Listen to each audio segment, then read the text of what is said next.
Imagine this scenario. Meet Hero, a small town underdog looking for adventure beyond their hometown. They travel the world, finding friends and new discoveries. They encounter issues and many close calls along the way. But despite their close calls, Hero is never in any actual threat of being incapacitated within the timeline of the story. Sure, there's other characters they lose along the way, but Hero isn't gonna go down to quicksand in a swamp until he faces a big, climactic threat, like the Archmage that wants to blow up the world. This is known as plot armor, a plot device where the focal character is so essential to the narrative that they cannot face long-term incapacitation in story, like death or a coma. Typically, plot armor is invisible to an audience because of in-universe explanation, but even when there isn't, an audience will often suspend their disbelief to engage with the story. Superman can survive being shot with a laser due to his Kryptonian super abilities, so he doesn't have plot armor. Luke Skywalker doesn't, so the stormtroopers can't aim memes live supreme. Plot armor is especially fortified when a piece of media is named after the character, which specifies that the entire show or book is about them. That is, right up until the ending, whereby everything can go wrong. This is the last thing the character will do, so if they die, then that can be an ending to a story, even if that's not the ending an audience would want. Luke is essentially invulnerable when he encounters stormtroopers up until he encounters Darth Vader, at which point he's as susceptible to death as anyone in story because these two were destined to confront one another in narrative, at which point the audience is tense in their seats waiting to see if Luke will make it out alive. So while the audience is tense at the final confrontation, the audience isn't tense for our character's survival for most of the story up until that climax, since the audience knows that the character has an intended goal and cannot be taken out by anything until they reach that intended goal. Some media, like the first Scream movie, will use a decoy protagonist, where a character is introduced and we see their perspective thinking they're the protagonist, only for them to be killed off or incapacitated to let the audience know that this villain is a serious threat. Scream is an interesting example because so much of the marketing focused on Drew Barrymore as Casey Becker, so the audience went in thinking Casey was the main character. Goes to show you the impact of advertising, people. And while the creator can use tension or red herrings outside of a decoy protagonist to convince the audience of permanent effects, typically these major changes are too important to remain inflicted beyond the current runtime and maintain that tension throughout the entire story, leading to a disconnect between actual threats presented in story and the foreknowledge of the story building to a climax. Stories may clearly doom the heroes from the very beginning, and it's a slow gradual build-up to knowing how the story ends. Grave of the Fireflies shows us two Japanese orphan spirits passing on before showing us the journey of how they were just trying to survive the bleakness of the Pacific War. Rogue One has the title crawl expositing about this taking place before A New Hope and how the enemies will not be defeated. There's no plot armor here because we know how the story ends before it even begins. But is there a way to create tension in your audience throughout, making them feel cautious of every step any character takes without establishing the story's conclusion? Let's talk about Pantheon. Pantheon, a show only 3 people have heard about, is an animated adult sci-fi drama focusing on Maddie, a bully teen who receives strange emoji messages from a stranger online. It was previously on the very real platform of AMC+, got taken down, then Amazon Prime Australia and New Zealand had it. Finally, season 1 is now out on Netflix internationally. Don't worry if you haven't seen season 2. This video is only going to talk about Pantheon season 1, so spoilers for that. While the first season focuses on Maddie, we have several other central characters, and the most important ones are introduced in the first episode. We're immediately introduced to a high school girl in Sacramento, and we get a title card, black screen with white font, Maddie. Keep this title card in mind, because it's important. She's in class being bullied. This isn't your typical shut up nerd sitcom bullying, but rather a more subtle kind where she would recognize these actions are meant to intimidate and isolate her without being explicit to a casual observer. She runs out of the room panting to escape there. Afterwards, we learn a lot more about our focal character. She was super close with her dad, David, who was a highly experienced IT guy and died a couple years ago to an unspecified illness. She's not very close with her mom, and she's incredibly isolated with no one she's comfortable enough to open up to. Then one night, she gets an anonymous message on her computer, composed entirely of emojis. The messenger does not reply to her text responses, but only 2 emojis. The next day, there's technological chaos, and all of Maddie's bullies turn on each other because of misleading text and images. It turns out it's the emoji messenger that was responsible for this, and Maddie finally feels like she has someone in her corner. That is, until her mom, Ellen, sees her daughter suspiciously speaking to a stranger online and intervenes. So she speaks to the stranger, much to the protest of Maddie, and Ellen realizes she knows who the messenger is. She gets on a call and Maddie overhears her say, "Just tell me the truth. What have you done with my husband?" Let's cut over to Saint Clement, where we meet another character, a pretty intelligent, emo-looking teen loner in math class, interested in a new girl. He has a chat with her and a bit of flirtation, and then we get hit with another name card, Caspian. So even though we met a number of characters by now, we know that the two most important characters for us, the audience, to focus on are Maddie and Caspian. After he skateboards into the sunset, we're introduced to Caspian's parents, and we find out he doesn't have the best home life. His mom is timid while his father is abusive and aggressive, so our super genius struggles with this dynamic. But the story suggests that there's more than what meets the eye with these three, because when Caspian isn't in proximity, his parents drop the facade and converse casually, using words like improvise or report. Our third and final major cut is to Dubai. We see an Indian businessman at a breakfast meeting with other businessmen, and we immediately get hit with our third and final name card, Chanda. He's pitching the concept of UIs, uploaded intelligence, where human consciousness is uploaded to the cloud. He's talking about how he's focusing on the innovation of UI, uploading real humans onto a digital cloud to increase business output and to allow for humans to have an extremely early retirement. Someone sound off the capitalism exploitation bells. Then immediately after the meeting, he gets drugged and kidnapped. Now that's the general recap of episode 1. I highly recommend checking it out if you haven't. But the main thing we know is that our three major characters, Maddie, Caspian, and Chanda, based on the name cards during their character introduction, and they only get more interesting and more nuanced from here. That's because Pantheon does an incredible job of making all these characters complex and like actual people dealing with crisis. Each of them have their own wants and dreams, their own goals and ideals, and yet each of them always have their own conflict of interest, even with the person who's closest to them, or even if the person is on their side. As an example, the aforementioned UIs, or upload intelligence, is a central element to the show's narrative and a lot of its characters. One important character is David Kim, Maddie's dad, who died because of the aforementioned illness. In episode 2, Maddie's mom Ellen reveals the messenger was actually Maddie's father, who was digitally uploaded and is now held hostage by the company David used to work for called Logarithms. So Maddie and her mom Ellen in episode 2 both want to get back the technologically uploaded version of Maddie's dad, David, and even though both Maddie and Ellen want to get David away from Logarithms, they each have different reasons for why. Ellen wants this version of her husband back so Logarithms can't experiment and control the technologically replicated consciousness of the man she loves. Since she's already grieved David's death and is moving forward with her life, a technological being using the memories, ideas, and emotions of her husband can open up old wounds for her and Maddie, going so far as to call him a ghost of her husband since she doesn't view a consciousness living after physical death possible, and a lack of physical and material presence means it isn't something that's living to her, but a false existence. Maddie, meanwhile, believes this technologically uploaded version is and could be her father. She's desperate for connection with him. Her father was the only one who understood her and who she could talk to. Without him, she feels alone and isolated, especially given how she keeps getting bullied in class and her mom doesn't understand her.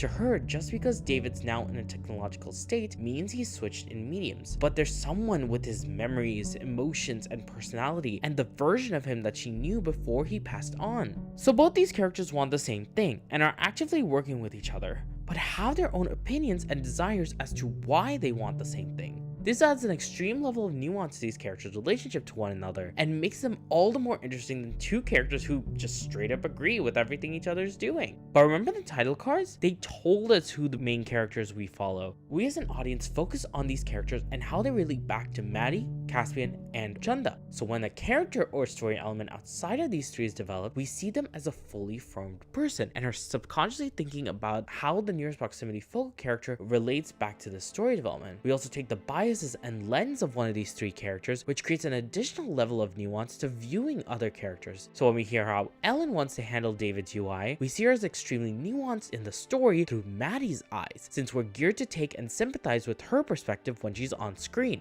Similarly, we get a bit more introspection to Caspian's parents in episode 3, where they talk about the importance of a hammer for Caspian and a flashback. It's not explicitly said what the hammer is for, and the flashback focuses on the parents in the past.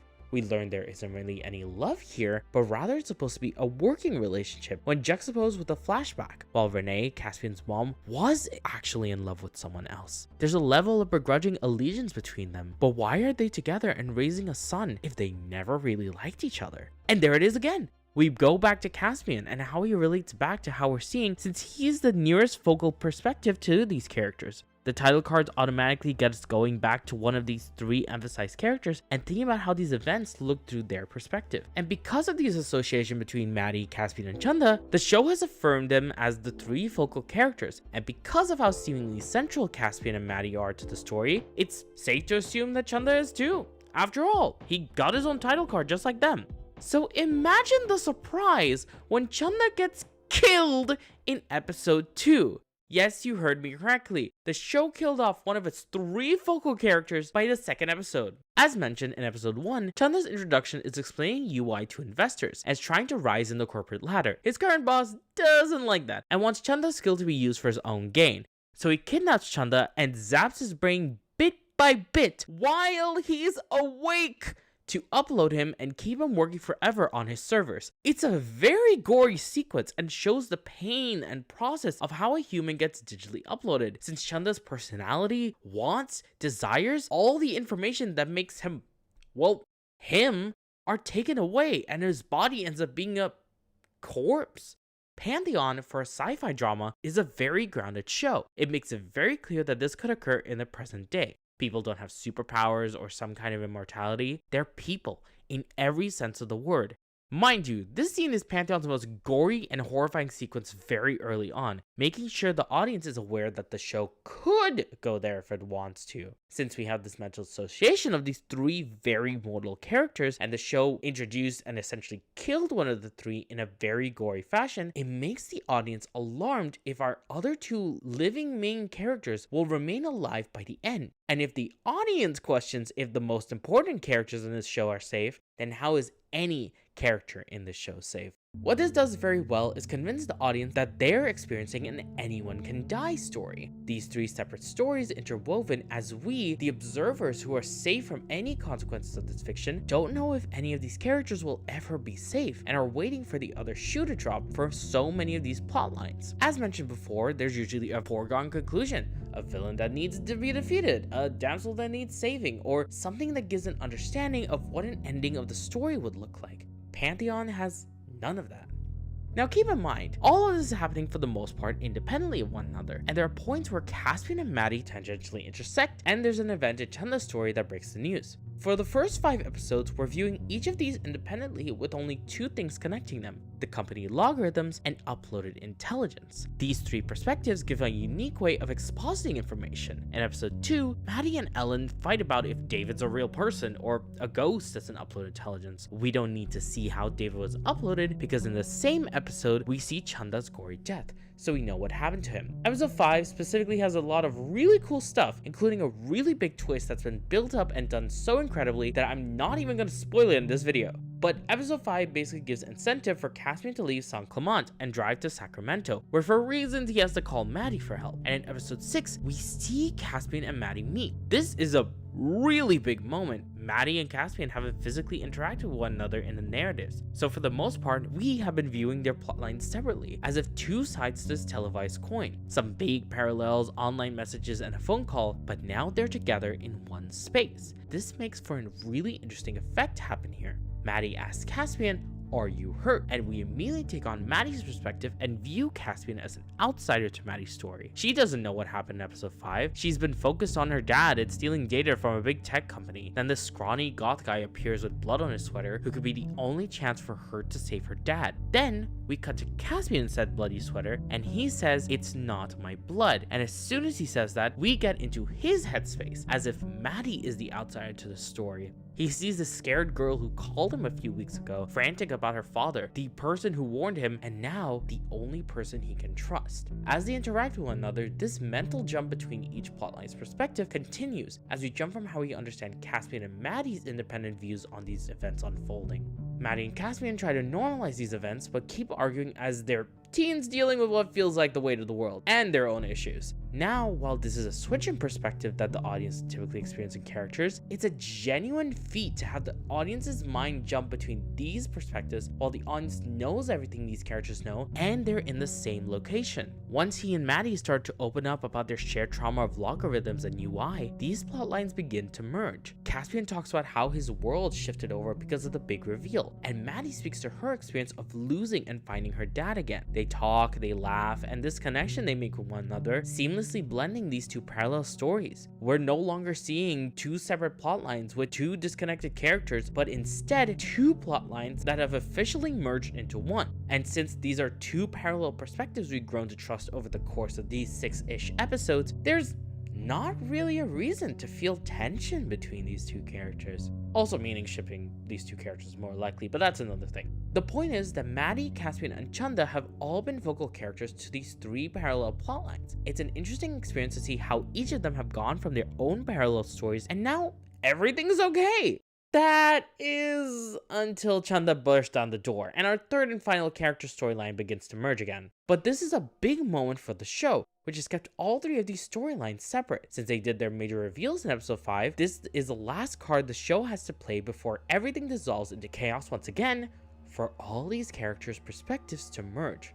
This three-pronged perspective plays a fascinating role in the season 1 finale. Long story short, Chanda becomes really sketchy, and his motives become so far removed from Maddie's storyline, he ends up becoming the ultimate antagonist for the season. This antagonistic twist Chanda plays is a massive role in the season 1 finale, which also does a lot with using this element of separating these three perspectives on one event. To cut a long story short, a big plot event happens where Maddie's storyline focuses on spreading the news about these amoral corporations, their plans of UIs in order to inform the public of UIs in the hopes that public pressure would do something to bring awareness and push against the corporations. However, the power of uploading this message is so powerful that Maddie's dad, David, experiences a second death as he sacrifices himself to do so. Here, we get three really interesting looks into one specific event. Chanda's evolution into being a major antagonist by the end of the season means he's been defeated. He wanted to stop David from sending the message because if the public knows about upload intelligence, all UIs, including him, will be hunted by the public who will fear UIs because of a lack of understanding of what they are and fear the power they have technologically. But because the event successfully occurred where the knowledge of UIs are now public, it means that he failed to stop it. At the end of season 1, it's a